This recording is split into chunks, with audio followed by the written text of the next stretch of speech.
chapitre 6, verset 24, le livre des Jubilés.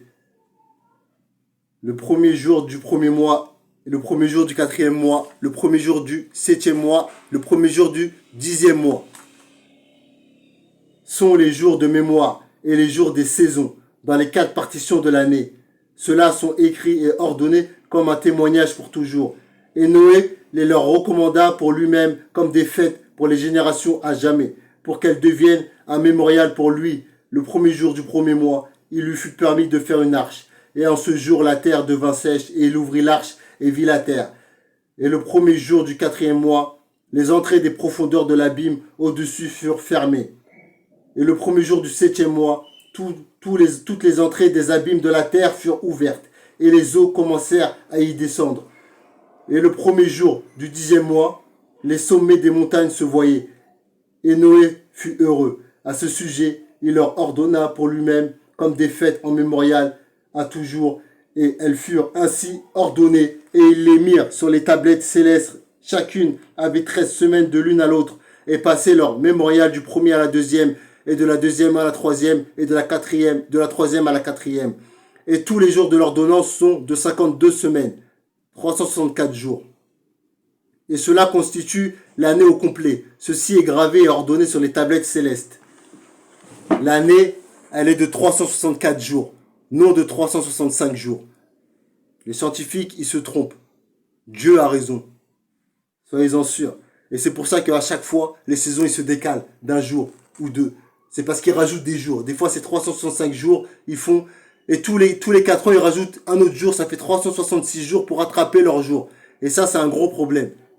Ayez confiance en Dieu et vous allez voir que ça ne se décale pas. Comment Dieu il a créé le temps, les saisons, tout est parfait. Tout est parfait. Quand une saison elle se termine sur un jour de Shabbat et tu rentres dans la nouvelle saison. Tu rentres dans le nouveau mois.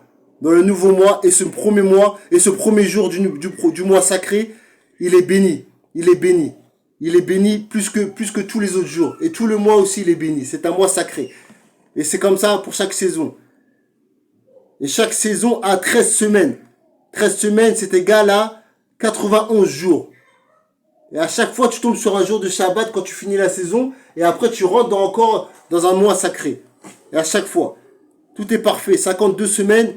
À la fin de l'année, tu tombes sur un jour de Shabbat. Et l'année a fini. Et tu rentres dans la nouvelle saison. Tout est parfait. Dieu est le plus puissant. Dieu est le plus grand et le plus savant. Ayez confiance en lui. Et n'ayez pas confiance aux scientifiques. Car ce sont des ignorants. Je continue. Chapitre 6, verset 19 du livre des Jubilés dans la Torah. Et cette fête était entièrement célébrée au ciel du jour de la création au jour de Noé. 26 jubilés et 5 semaines d'année. Et Noé et ses fils l'observèrent 7 jubilés et 1 semaine d'année jusqu'à la mort de Noé. Et du jour de la mort de Noé, ses fils l'abolirent et mangèrent du sang jusqu'au jour d'Abraham. Dans les jubilés aussi, ils disent que cette fête était sacrée depuis la création et elle était fêtée au ciel.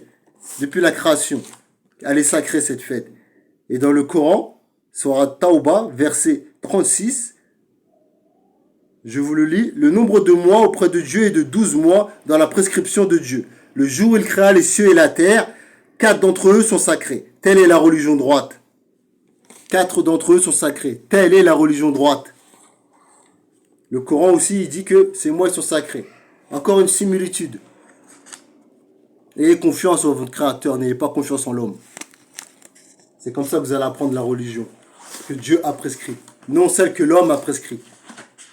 Le chapitre 2. Chapitre 2, le livre des Jubilés, verset 19. Chapitre 2, verset 8.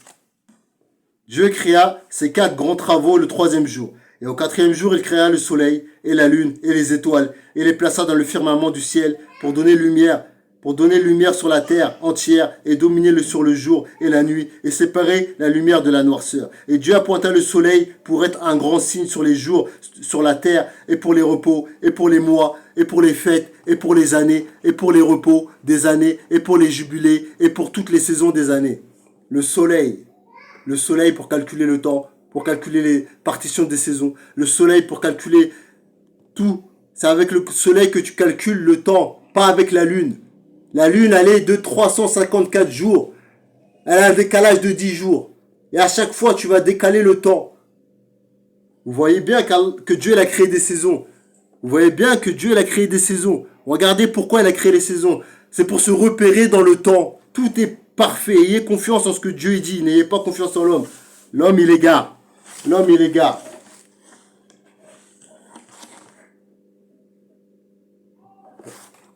Surat Baqarah. Pourquoi les musulmans, ils fêtent avec la lune? On va lire le verset. Surat Baqarah, verset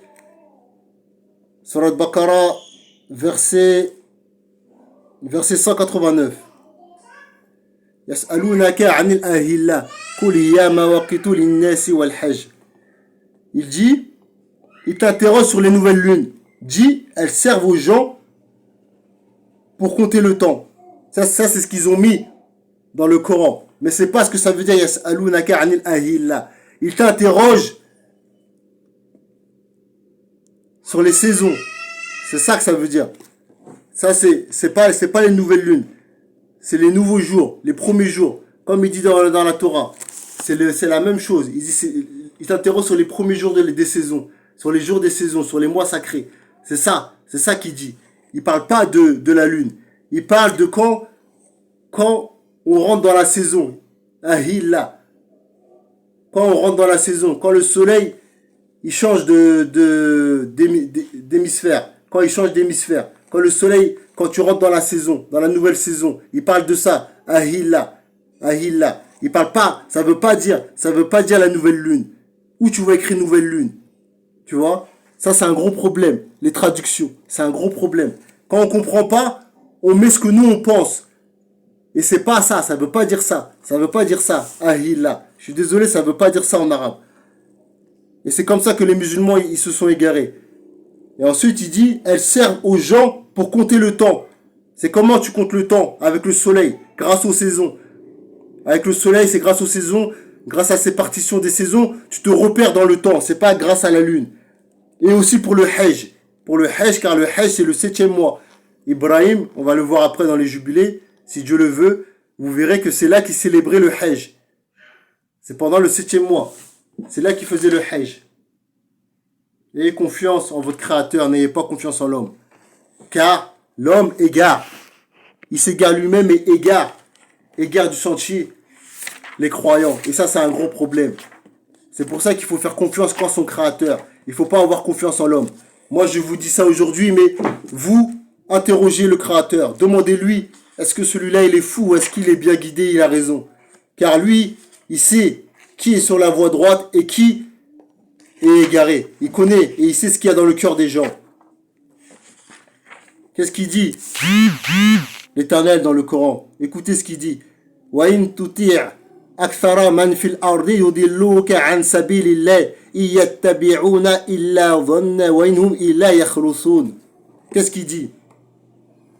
Et si tu obéis à la majorité de ceux qui sont sur la terre, ils t'égareront du sentier de Dieu. Ils ne suivent que la conjecture et ne font que fabriquer des mensonges.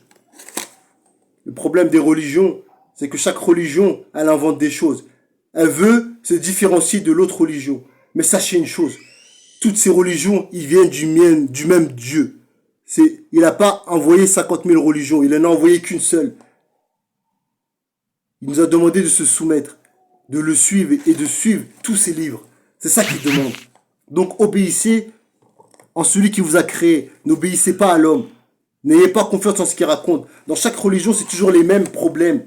Les gens, ils expliquent à leur façon. Ils donnent des tafsirs à leur façon. Et ça, c'est un gros problème. Quand tu suis ta passion, et les gens suivent ces gens-là, ils s'égarent du droit chemin. Voilà tattabi'u ahwa'ahum. Ne suivez pas vos passions. Ne suivez pas leurs passions. Suivez ce que Dieu vous a dit de faire et ayez confiance en lui. Et je vous jure que vous ne vous égarerez jamais du droit chemin si Dieu le veut.